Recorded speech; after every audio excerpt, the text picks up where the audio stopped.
আমরা আছি জয়পুরের আম্বার ফোর্টে মান সিংয়ের মহল এটা, এবং এটা একদম উপরতলা, যেখানে তার 9 রানীর জন্য 9টি রুম করা হয়েছিল, এবং এই মাঝখানে রানীরা বসতেন, সেখানে নাচ গান দেখতেন। যেটা আনন্দের বিষয় হলো যে 300 বছর আগে সেই সময়েও ওয়াটার হারভেস্টিং প্ল্যান্ট ছিল এখানে, এবং এটা হচ্ছে ছাদের উপরে এমন একটি জায়গা যেখান দিয়ে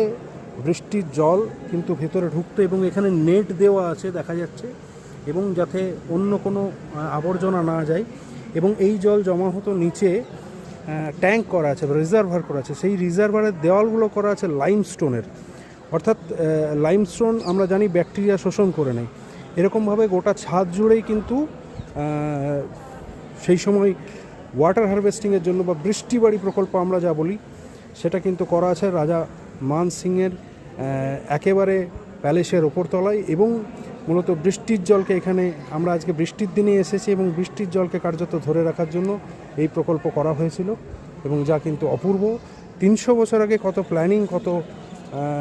সুন্দর পরিকল্পনা করে এই প্যালেস বানানো হয়েছিল, এটার থেকেই বোঝা যায়।